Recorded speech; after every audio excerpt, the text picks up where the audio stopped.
What's good with it in the hood with it? Welcome back to the Collective Clips, where you already know we get it in. But before we get it in, let's hit that like and subscribe button. Ding! Put your notification bell on all so that way you're directed in the direction of the dope content I am kicking. And I highly appreciate all the support, man. We're going up on this channel and it's all because of you. And for that, I can say I'm very humbled and I'm very much appreciative. So, you know, I've been asked to do paranormal stories. To talk about ghosts and paranormal experiences and things that I've seen while incarcerated or even on the streets. And I have 3 unexplainable stories I wanted to tell you guys. 3 true stories. Real. Actual facts. Actual things that have happened in my life that are just can't be explained to this day. And so I felt that if for no other reason, you know, tonight was the best night to put them out there. So the first story I wanted to tell, and I'm going to tell you 3 different stories, man. The first story I wanted to tell you is called The Doppelganger. Okay? And for those of you that don't know what a doppelganger is, people have said that every person on earth, every person has a twin, a cuate, someone who looks and acts just like them. You know, I've seen this twice in my life. When I was locked up in the youth authority, there was a guy from Bakersfield named Little Man. And there was a norteño. He was from Goshen, from Tulare County. These guys were the spin image of each other. These guys were identical to the point where sometimes some of his homies, Little Man's homies, would actually call out and it was the norteño that was walking by. Like, that's how serious. And I remember saying, damn, bro, you guys look like you could be brothers. And the homie was like, damn, we do look a lot alike. And I was like fucking real, very close, like twin brothers. Like maybe you guys were separated at birth or something. But that was that. So I wanted to tell you this story about my doppelganger. Because I actually got to meet, I guess you would call it my doppelganger or my future self. So trip out on this story, right? I forget the exact year. I believe it was 1997. I was with my first baby's mother. And I'm not going to lie, man. I was young. I was in the dope game. I was pretty wild. Okay, I was pretty wild and I was living that life. You know, we lived day to day. And we were all in love and shit. And we thought, you know, oh, we're going to have a great life together forever. You know, pillow talking to your old lady. Hey, I'm going to be with you forever. I love you. But she was ride or die. I could tell you that. She was down. The type of woman that'd tuck the fucking gun like, fuck it, and let's go, right? And one thing she was, most definitely, was a scam artist. Fraud was her thing. She was into it. Me, I had just got out of the youth authority after doing over 7 years. So myself, I wasn't really into that. I was more into gang banging, shoot 'em up, bang, bang, things like that. But I started to get hip to how she always had money, how she was always able to hustle. And, you know, in them times I wasn't working. Like I said, I was selling dope. So she would always be coming with big old stacks of money to the pad. And we had us a nice little spot in Atwater. We were staying right outside of Merced. And I remember she came up with an idea. And the idea was to write bad checks. Okay? And I was with it. I'm not going to sit here and bullshit and say I wasn't. So I was like, okay, let's do that. But I needed to get the rundown how to do it. So what we needed to do, and this is back in the days when everyone used to write checks. So you don't necessarily see that anymore. Now everybody has debit cards. But this is pre-debit card. This is back, like I said, in 97. So what everybody would do was you would wait. You would go put money into a bank account. And then when your money was there, they would send checks to your address. So the thing was, if we gave them our real address, well, they would know what was up with us. So our plan was to go put $500 in the bank, make a joint bank account with both our names on it, and get these checks sent to an abandoned house. We couldn't find an abandoned house. So one of my tias, her neighbor was a viejita. She was a very old lady that never checked her mail. In fact, people used to check her mail and take it to her because she was that old. So we decided that was the perfect opportunity to make this bank account, send the checks to her address. I mean, we were cold-blooded. This is back in the days. We weren't thinking straight. We were young, you know. I was younger than her. But she was just thinking about the hustle and I was thinking about coming up. So I remember we did that. About 2 weeks after we made this bank account, they came with temporary checks. They gave us temporary checks. It was like 10 checks in the checkbook. We didn't want to utilize those because we wanted to keep that money in that bank account. So that way, when we got those checks, the plan was to go blow them up. We'd go on a Friday, go all weekend long, buying all kinds of things. Because what we didn't know, what she told me, what I know now was, because it was a weekend and the banks were closed, you were able to blow those checks up. I mean, just write crazy amount of checks, and they would bounce on Monday, but it would be too late. We got everything that we bought, right? So I remember that particular day was a Friday, and one of my tios, rest in peace, and the next story I'm going to tell is about him. He caught wind of what we were doing because she had a big fucking mouth, right? And he was like, okay, let me roll with you. And he had a 69 Impala at the time. And I remember I used to be on it like, man, I wish that was mine. I want that 6.9. And he told me, hey, if you buy me up to $5,000 worth of shit, you can have it. So I was like, bet, let's go. So we went to Modesto, the Modesto Mall. And we started, at first we were buying little things here, little things there. And then we exceeded the 500 because I thought, oh, okay, we have 500 in the bank. So we're just spending that, right? But then we started to exceed the 500. You know, so we started getting a little bit braver. We were buying a gang of CDs. That's when West Side Connection, I believe, had just come out with Bow Down, right? And so we were buying CDs. We were buying Super Nintendos. That's when Super Nintendos were popular. We're buying 3, 4, 5 at a time. TVs. I mean, we were loading up trucks, just going crazy, right? So we're in the Modesto Mall, and we were at a store called I think it was either Sam Goodies or the Warehouse. It was a music store where they sold CDs. And my Theo used to do part-time DJing. So he was like, hey, give me this CD, this CD. And I was keeping a tally. Everything that we were buying him, you know, I was keeping on a list. And once he hit 5,000, he was cut off. That's it. And, you know, then he was going to give me the Impala. So we're in there like shopping spree shit. Hey, I went and bought all kinds of Black Hills Gold. That's when Black Hills Gold was real popular. I bought a whole bunch of Black Hills Gold jewelry. And my baby's mom at the time, she got all kinds of shit. It's whatever, right? So when we're at the store, we're looking at these, what do you call it? These CDs. There's a store upstairs called Wilson's. Now, for those of you that remember, Wilson's was a leather store. They sold leather jackets. And this is back when, you know, only motherfuckers that were balling had leather jackets. So of course, I'm gonna go ahead and need me a leather jacket. So I tell her, and I remember that day I was wearing a white thermal. I was bald with a Mongolian, but I had a white thermal on. And I remember telling her, hey, my old lady, I was like, hey, I'm going to go upstairs real quick and get me a jacket. You want something from there? My Theo was like, and I told her, my Theo was like, hey, see if they have any leather gloves. Give me some leather gloves. I got you, right? So they were going to continue to be in that store. And I said, I'll meet you back down here. I'm going to ride the little escalator, go up, go to that store. And the store was directly across from the music store. So it was upstairs, but directly I could see everything that was going on.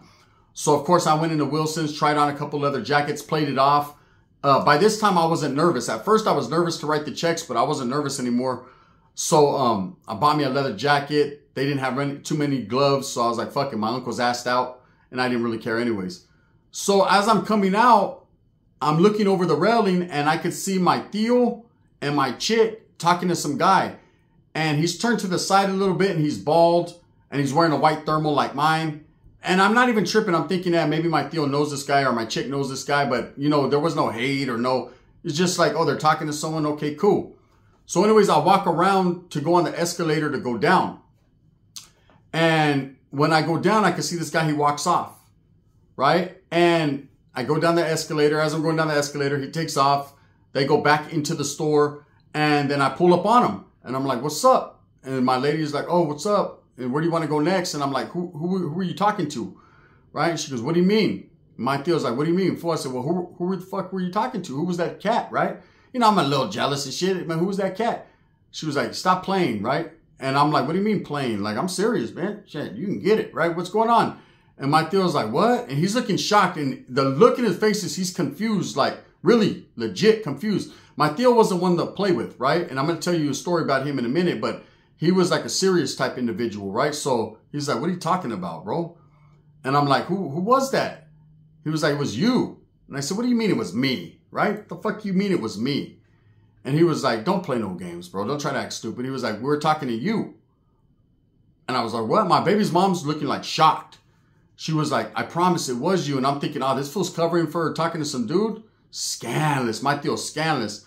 But then I remembered back to one time, man, when I was in this house full of Southsiders. It was just me and her. And my Theo came in and was like, hey, motherfuckers, you know what I mean? This is my, because they were, the Southsiders, they were going to get on my head, man. My primo was my primo's homeboys. And I've told the story in the past, right? And the chick, they were trying to like whistle at my old lady. And I was like feeling some type of way. I was going to get off. And my Theo was like, hey, you guys don't disrespect my nephew's old lady or nothing like that, right? And so it was what it was. But anyway, so I thought back to that and I was like, man, he wouldn't cover for her. Like, he's the type, like, he'll put her on blast. So I was tripping and she was like, I promised that was you. What the fuck's wrong with you? You forgot, or you on dope or what? And I was like, I was up there and I seen you talking to somebody. She was like, it was you. We were talking to you. I said, bitch, unless I had an out-of-body experience, that was not me. Look, I got the leather jacket. My Theo was like, where's my gloves? They didn't have no gloves. Look, so what's up? So anyways, my chick is like, I don't know what to tell you. My uncle's like, bro, stop playing games. You know, you're trying to trip us out. We're trying to get money here, man. Fuck all that. So I'm like, whatever, right? I'm not going to press the issue. So as we take off walking, we go to hit a whole bunch of different stores. And we're coming up and it's getting late. So my Theo's like, hey, tomorrow we'll come back. First thing as soon as they open the mall, we're going to kill their ass. We're going to tear it up again, right? So I'm like, all right, cool.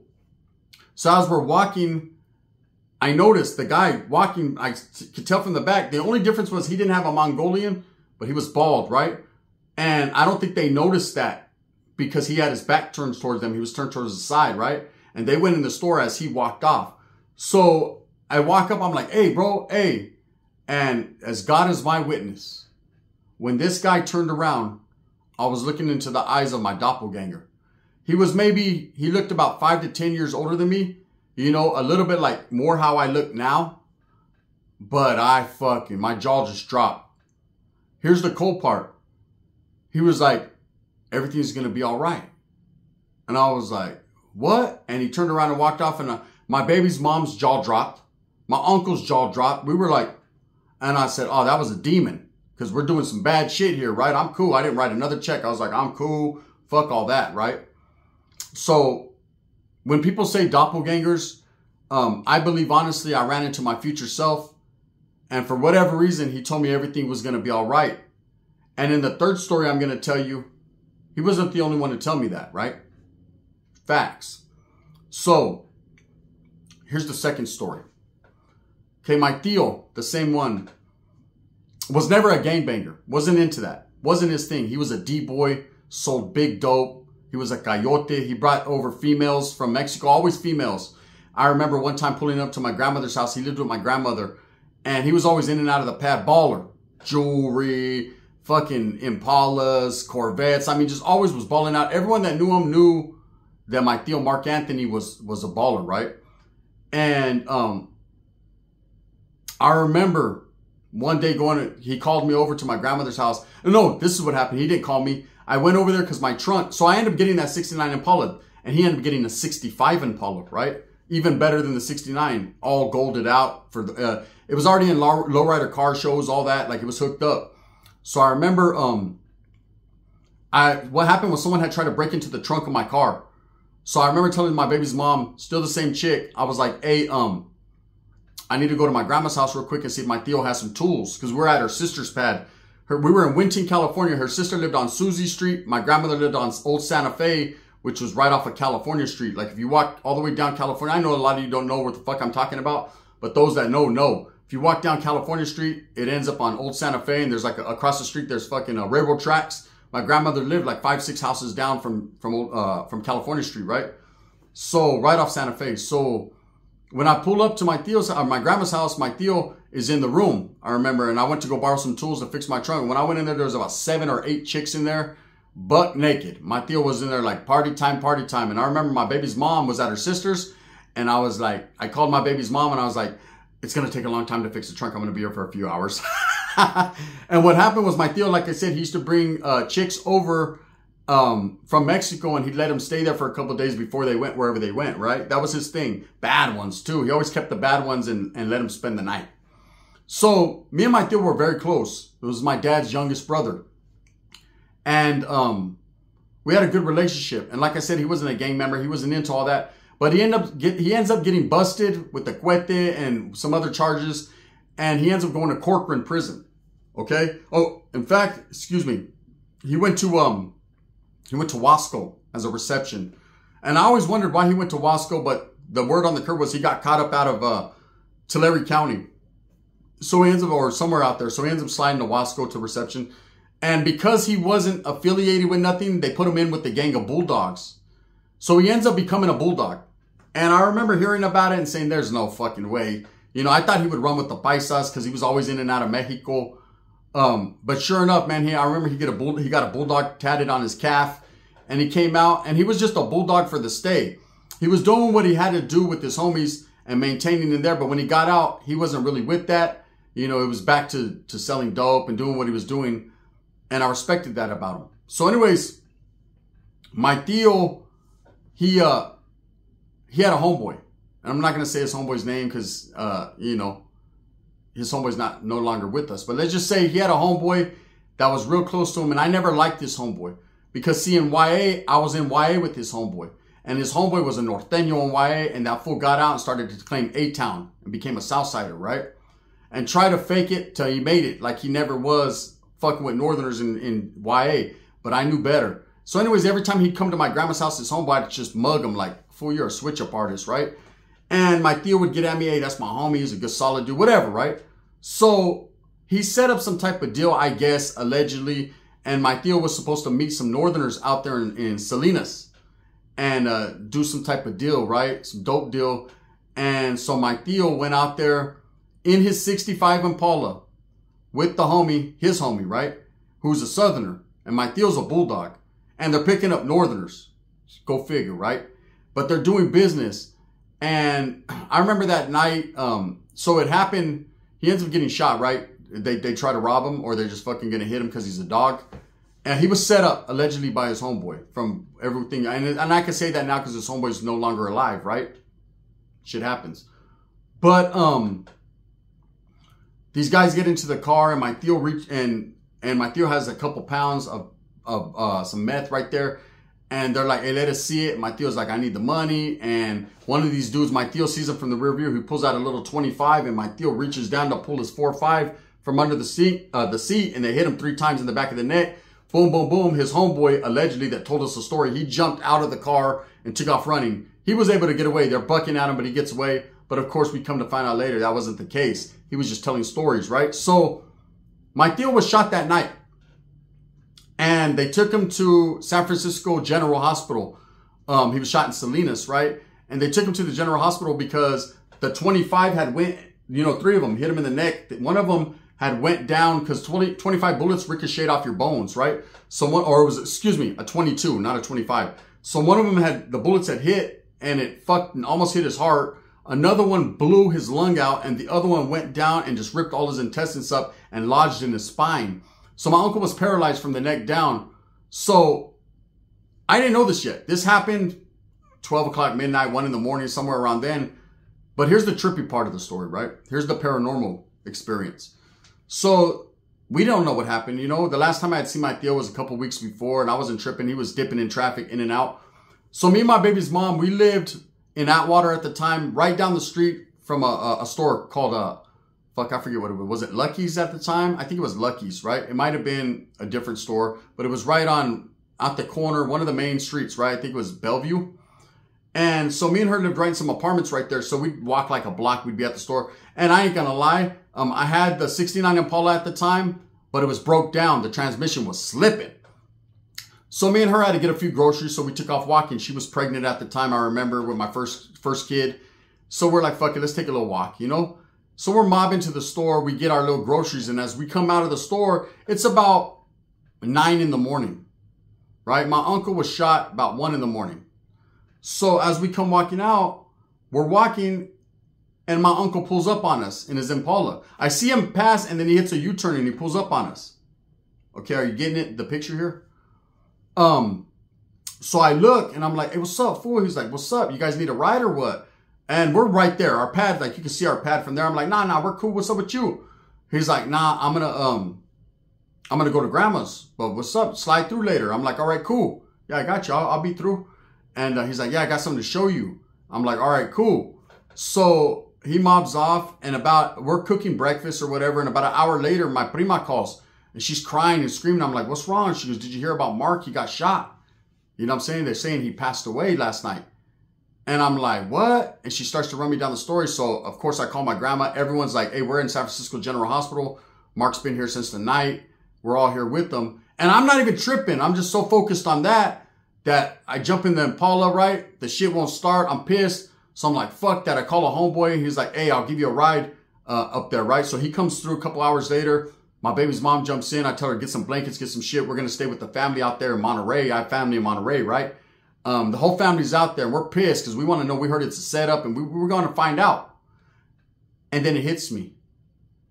The fuck? And I look at my baby's mom and she looks at me and I tell her, hey, didn't we just see Mark this morning? And her jaw dropped and she goes, oh, I don't know about you. You motherfuckers are possessed with demons. There's some weird shit with you. As God is my witness, we seen my uncle at 9 in the morning. He asked us if we wanted a ride. He died at 4 in the morning. There was no way it could have been him. But it was, though. True story. Sometimes I always think like, man, maybe I should have got into that car with them, you know, and let him give me that ride so I had more time with them because we were real close. But I didn't, you know, for whatever reason. I always wondered, too, what was he going to show me? I got something to show you. You already showed me. So I truly, honestly believe, facts, man, that my Theo's ghost pulled up on us and he was already gone. Facts. So the third story I wanted to tell you guys is called Randonautica, right? And I don't know if you guys heard of an app called Randonautica, right? I think that's how you pronounce it, Randonautica. It's an app where supposedly if you think of something in your mind, it'll give you coordinates that'll actually lead you to what you were thinking about, right? And I remember when I first seen it, I shined it on, whatever, man. I was, you know, this ain't no fucking ghost story or crazy movie. So I didn't know, you know, anything about it. And then my brother-in-law hits me up one day. He was like, hey, bro, have you ever tripped out on that app, Randonautica? And I was like, nah. He was like, hey, bro, you should fucking trip out on it. We should do that shit. And I was like, well, what do you do? And then he told me, you just think of something on the phone, on that app, and it reads your mind and it puts in coordinates and takes you to places. And he goes, man, I'm watching these YouTube videos and people are finding random shit. And he goes, trip out on this one. So he sends me a video and it's of these young kids, probably like in their teens, right? And I don't know what they were thinking, but the coordinates ended up taking them to like a beach, like a rocky shoreline somewhere, right? I don't know exactly where it was at. I don't remember. It's been years. But they found a suitcase. And you could actually see they were filming where they were playing with it with the stick. And they were saying, oh, man, that'd be crazy if it was a dead body. And it was, right? And they called the authorities. And it was a big deal. It was on the news. And they said it was because of that Randonautica. And then I've seen several other stories where that app would take people to like crazy, spooky ass shit in the country. I seen one video where this guy was cruising down the street. It took him like way in the cuts, like an old farmhouse. And there was like doll heads on all the posts and crazy people walking around and just weird shit, right? So I told my brother-in-law, fuck it, I'm down. Let's trip out. So he's like, all right, cool.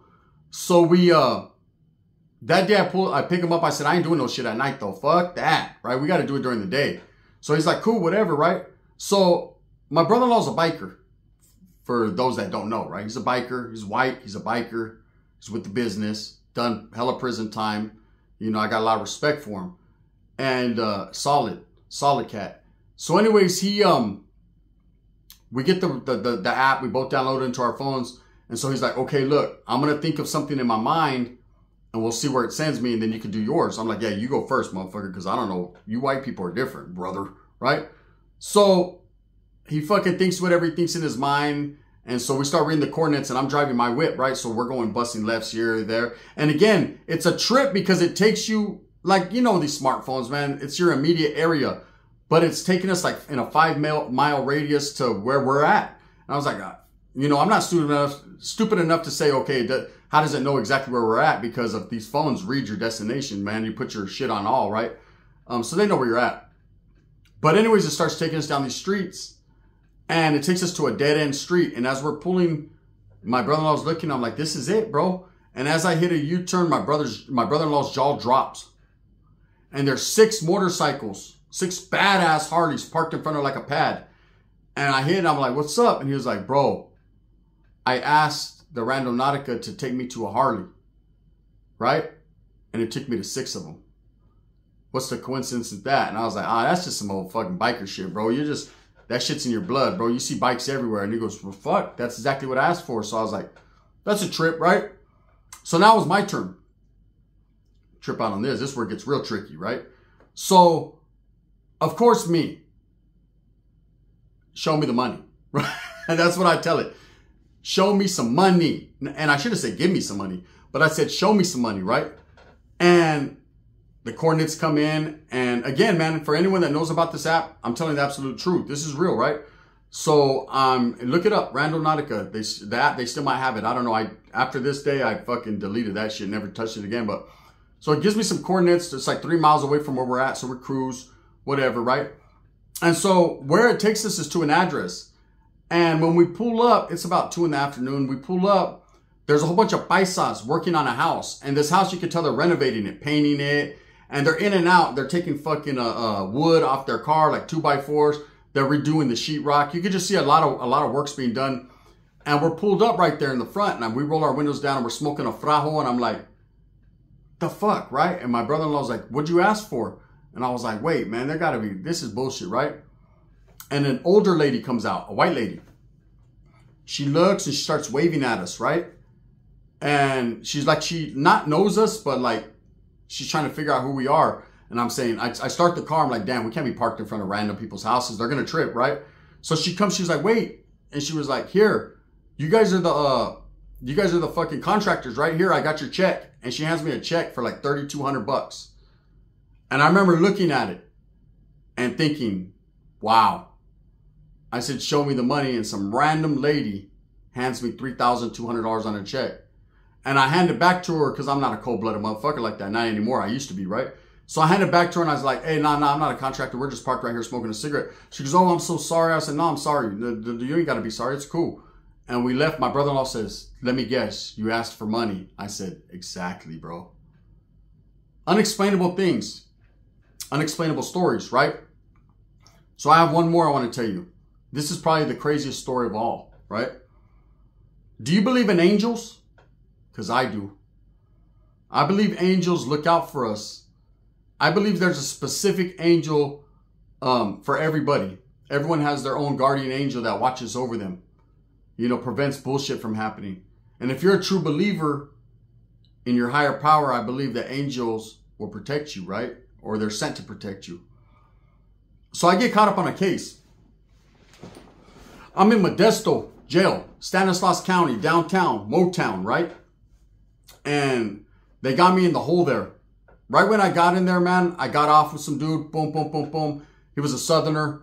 I seen him in booking. As soon as they fucking put us in the same area, I got on him, right? So they put me in the hole. And I remember thinking to myself, I was innocent. The case that they had me on misidentification. They had me on, okay, me and my father had the same name. So my father had picked up an assault charge, but he was already in prison doing time. And so somewhere along the line, the warrant was out and they got me on it. So I remember thinking to myself like, damn, man, I didn't even do this. And, but I'm in there, right? And I get the paperwork and it's fucking an assault charge. And I'm looking at time because I'm an ex-con. I'm like, fuck, stressing. And I remember saying to myself, damn, God, I was just starting to do good. I just got a new job, man. Just got a new whip. Like, seems like every time I went up in life, something happened to bring me down. And this time, really, I wasn't guilty. This time, really, I was really trying, right? And I was still active in the gang membership, but I was really trying, you know? And I was like, fuck, man, God, help me, like, really help me. I was praying to God not because I was scared to do time and I wanted to get out. It's because it's like, damn, all the effort and hard work I put into, like, getting this job and doing what I'm doing, and you give it, and then you take it away quick, right? And so I remember asking God, like, man, help me, man, to get out, man. Fuck this shit, right? So the next day I'm going to court. Or 2 days later, I got court. Because I stood the weekend, I remember, and it was a Monday. And so, most of the time you go to court, it's in and out, man. They just do a quick fucking, either you get OR'd and you get out, or, it's just going to be a quick fucking, you get there, boom, whatever. Well, next court date is in 2 months. And then you have your bail hearing like in a week or whatever. So anyways, I get in there, I'm looking around, and I remember my mother, My tia and my younger sister was there at the time. Okay? And I'm sitting there with some fucking bow-legged ass, beat up ass, old man fucking public pretender they gave me. And the DA, some young chick, and she's mean mugging the shit out of me. And the judge looks like he just fucking farted, right? And he smells it, right? And I'm just sitting there like, fuck, man. It's all bad. This is Stanislaus County. I'm from Merced County, so this is my first time ever in this jail. It's just all bad, right? Nothing is helping me. And they're reading my charges off. And then all of a sudden the door opens. Boom. And when that door opened, I looked. Everyone looked, right? Because, you know, it was loud. And I'm thinking maybe it's someone just coming in. Because they got people sitting there in the courts. Other people going to court. And this guy walks in. And he's the best dressed, most immaculate, cleanest suit. He was like glowing. The best dressed person I've ever seen in my life. I remember to this day, my tia and my mom said that was the most handsome man they've ever seen in their life. To this day, right? So he walks in. Now trip out. I'm like, who the fuck is this dude? Everyone's jaws are like dropped. Like, who is this guy? He walks in like he don't see nobody, right? Like he just doesn't have a care in the world, like whistling. Walks straight up to the judge, right past me, right past the district attorney. Everyone's just following. Like, it was mesmerizing. I remember we couldn't take our eyes off this motherfucker. Like, what the fuck? He walks straight up to the judge and leans on the judge's thing, right? On the podium. Just leans there. Like he's just kicking it. And he says, I think he's done enough time. I think it's time to let him out. That's all he says. Turns around. Doesn't even look at me. Doesn't look at the district attorney. Walks. My sister, my mother, and my tia are sitting in like the second row. And he walks right up to my sister. My sister's young and he grabs her by like the chin. No, everyone's shocked, right? And he goes, you must be the sister. And my sister looks and he goes, don't worry. Everything's going to be all right. And walks out and the judge dismisses the case fucking immediately. I go back to the county. Dress out. Get my little belt, my property, whatever. When I come out to the steps, my tia, my mom, and my sister are waiting. They've been waiting for like an hour for me to get dressed out after court, right? First thing my mom says when she sees me is, that was a fucking angel. My tia says, that was a fucking, no one could tell me different. That was an angel. And I said, yes, that was. Yes, that was, right? And to this day, no explanation. He wasn't a district attorney. He just walked up there and told him, that's enough time. It's time for him to get out. Just like that. God sent him to help me get out. I was able to go to my job the next day. I was able to keep my whip that I just bought. I was able to keep my old lady. Everything worked out for me. I fucked it off later on. But, you know, God giveth and we take it away. With that being said, those are some of the most unexplainable stories, the things that I've been through. I hope you guys enjoyed them. Stories to tell after dark. You know what it is. I'll hit you guys with a Super Norteño tomorrow. I got so much content. Make sure you guys go tap in with the one I just dropped on Lefty a couple hours ago on Gunners Collective TV. And of course, the one on Cholo Juan. I will be bringing you guys some heat tomorrow. I appreciate you guys. With that being said, thumbs up or thumbs down. Heavy's going to be the head that wears the crown. I'm going to continue to strive and struggle for what I honestly and truly believe in. And that's the betterment of all people. The gun. Gracias.